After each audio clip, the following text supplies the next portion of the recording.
Okay, so tell us about your first EP, and then tell us what we can expect from you in the future. The first EP was that I put out, I believe it was 2013. It was a Rite of Passage EP, and if y'all want to check that out, y'all can get that at, well, it's actually free, so you can listen to it at sensorlifemusic.com.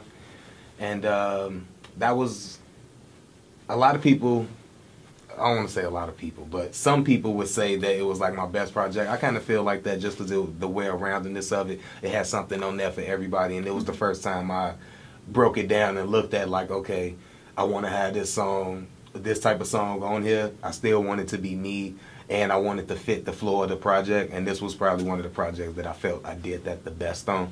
So one of my favorite tracks on that, just to speak on that real quick, is a song called Three Kings. It's basically about money, power, and respect, but in like the mind of them being an entity or a king because they rule so much.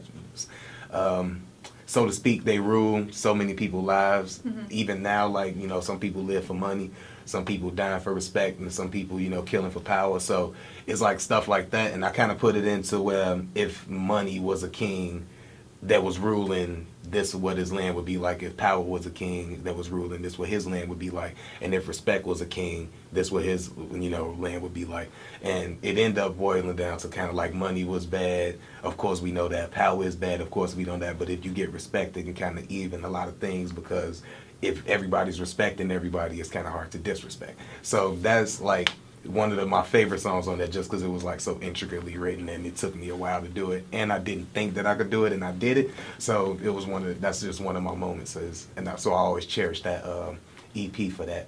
And my next project is called King Poetic, and it's, I guess, more so on the Rite of Passage thing, touching up on, you know, songs, and a lot of these songs I had for a while, and it's kind of a, I don't want to say it's a mixtape vibe because it got album songs on there, but it do got tracks that's like, you know, just the one verse with the 16 bars or even like 32 bars. So I believe it's going to be a nice addition to the collection, and I may start a series, so it may be like volume 1, then maybe volume 2, or I may just drop the other one with a different name. I'm not like entirely sure yet because I still want it all to fit if I do make it like a series, but it's definitely like I'm working on the one after that right now, so the consistency of the music is definitely like on the way. I know I've been like kind of slipping on that.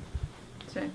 Well, thank you so much for talking with us. It's been great. We've been chatting with Sincere Life, local artist. Appreciate y'all. Thank y'all for having me again, man. Absolutely. I'm sure we'll have you back. Oh, definitely. All right, you were listening to WSUM 91.7 FM Madison. Nico J here with Folarin and Sincere Life. We'll be right back. All right.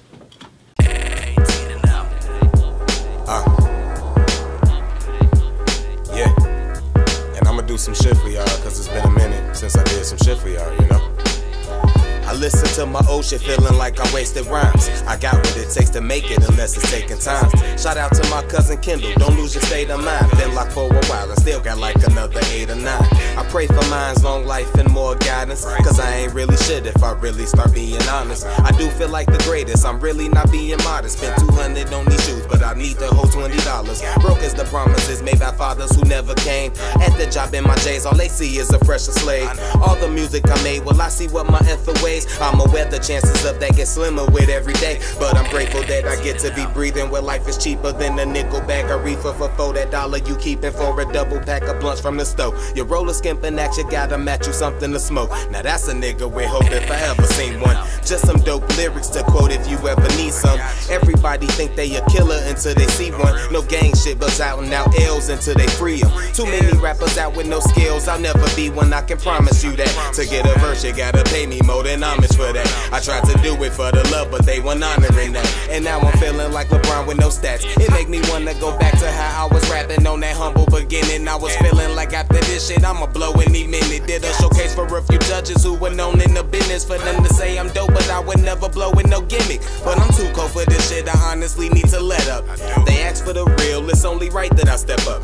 They say they fucking with me, guess I got my respect up, but can't be too optimistic, that kindness could be a setup. Mean as a woman fed up, you probably won't find a better pin. Where my team on my heart is, if I'm rocking, I'll let them in. I gotta say it cause it'll probably never be said again, and I'm sicker than the shit they call medicine, ill noise. No.